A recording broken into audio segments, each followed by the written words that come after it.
नमस्कार दोस्तों। भोलेनाथ की लीला अपरंपार है। वो जहां एक ओर संहार करता है तो वहीं दूसरी ओर अपने भक्तों को काल के गाल से भी बाहर निकाल लाते हैं। वे महाकाल है। काल भी उनके सामने नतमस्तक हो जाता है। ऐसे महाकाल जब जब भक्तों पर विपदा आई ज्योतिर्लिंग के रूप में प्रकट हुए। तो पिछले वीडियो में आपने भगवान शिव के 6 ज्योतिर्लिंगों के बारे में जाना था। तो आइए बाकी के ज्योतिर्लिंग के बारे में इस वीडियो में जान लेते हैं। लेकिन आगे जाने से पहले प्लीज अगर आपने सब्सक्राइब नहीं किया है तो कीजिए जनाब, क्योंकि यहाँ पर जो वीडियो है उससे ज्ञान पुण्य दोनों की प्राप्ति होती है। और हाँ, बेल आइकन जरूर दबाइए ताकि वीडियो का नोटिफिकेशन सबसे पहले आप तक पहुंचे। तो चलिए शुरुआत करते हैं रामेश्वर ज्योतिर्लिंग से। ये ज्योतिर्लिंग तमिलनाडु के सागर तट पर स्थित है। लंका पर चढ़ाई करने के लिए जब भगवान राम सागर पर सेतु निर्माण करवा रहे थे, उस समय कार्य में सफलता के लिए प्रभु श्री राम ने पार्थिव शिवलिंग का निर्माण कर भगवान शिव की विधिवत पूजा की। प्रभु श्री राम की पूजा से प्रसन्न होकर भगवान शिव ज्योतिर्लिंग के रूप में प्रकट हुए। राम द्वारा पूजित होने के कारण वे रामेश्वर ज्योतिर्लिंग कहलाए। तो दोस्तों, देखा आपने, जो स्वयं मर्यादा पुरुषोत्तम श्री हरि के अवतार भगवान श्री राम की विपदा को दूर करते हैं, उनका ध्यान अगर हम और आप लगाएं तो हमारी विपदा तो यूं ही छू मंतर हो जाएगी। क्योंकि हमारे जीवन में लंका पर विजय पाने से बड़ी समस्या नहीं है। तो बोलिए हर हर महादेव। चलिए अगले ज्योतिर्लिंग के रूप में जानते हैं। गुजरात के द्वारकापुरी से करीब 25 किलोमीटर की दूरी पर स्थित है नागेश्वर ज्योतिर्लिंग। शिव पुराण की कथा के अनुसार सुप्रिय नाम का एक शिव भक्त था, जिसे दारुका नाम के राक्षस ने बंदी बना लिया था। बंदी गृह में भी उसने भगवान शिव की भक्ति नहीं छोड़ी। शिव की भक्ति को अपने विरुद्ध षड्यंत्र समझकर दारुक ने सुप्रिय को मारना चाहा। उसी समय भगवान शिव ज्योतिर्लिंग के रूप में प्रकट हुए और अपने भक्त की रक्षा की और राक्षस का संहार कर डाला।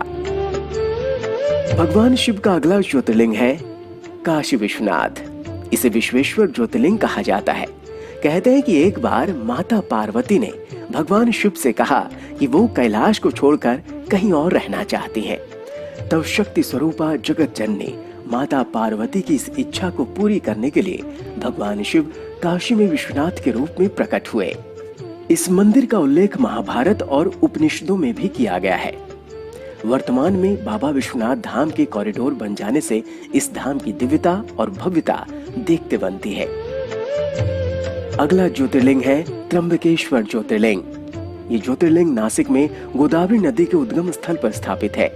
शिव पुराण की कथा के अनुसार गोदावरी नदी और गौतम ऋषि की प्रार्थना पर यहाँ भोलेनाथ ज्योतिर्लिंग के रूप में प्रकट हुए थे। ये एकमात्र ऐसा ज्योतिर्लिंग है जहाँ ब्रह्मा, विष्णु और महेश तीनों एक साथ शिवलिंग में स्थापित है। अगला ज्योतिर्लिंग है बाबा केदारनाथ ज्योतिर्लिंग। पुराणों के अनुसार सतयुग में भगवान विष्णु ने नर और नारायण के रूप में अवतार लिया था। अलकनंदा नदी के दोनों किनारों पर मौजूद नर और नारायण पर्वत पर उन्होंने घोर तपस्या की थी।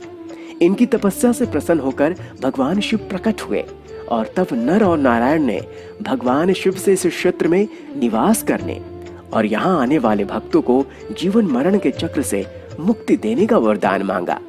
नर और नारायण की प्रार्थना पर भगवान शिव ज्योतिर्लिंग के रूप में प्रकट हुए। बाबा केदार के इस दर्शन से साक्षात भगवान शिव के दर्शन का पुण्य मिलता है। जहाँ पर भगवान शिव का ज्योतिर्लिंग प्रकट हुआ, वहाँ शिव भक्त राजा केदार का शासन था। राजा केदार के नाम पर यह क्षेत्र केदार खंड कहलाता था। राजा केदार और केदार खंड के रक्षक के रूप में भगवान शिव का ज्योतिर्लिंग प्रकट होने के कारण भगवान शिव केदारनाथ कहलाए। 12वें ज्योतिर्लिंग में घुश्मेश्वर ज्योतिर्लिंग को अंतिम ज्योतिर्लिंग माना जाता है।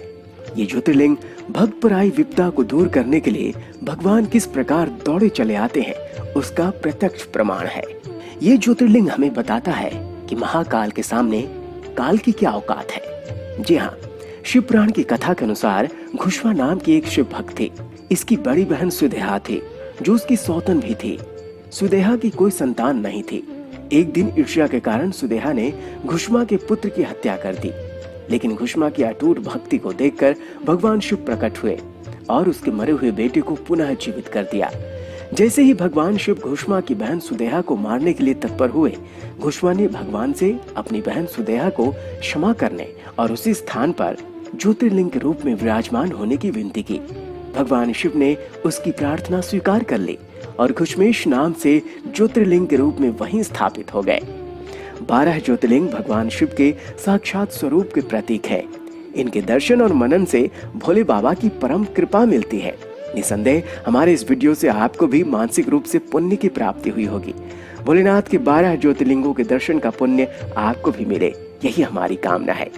इसी प्रकार की रोचक जानकारी के लिए हमारे इस चैनल को लाइक, शेयर और सब्सक्राइब करें और हाँ, बेल आइकन जरूर दबाइए ताकि वीडियो का नोटिफिकेशन सबसे पहले आप तक पहुंचे। और रोचक जानकारी, ज्ञान और पुण्य के लिए बने रहिए हमारे इस चैनल के साथ।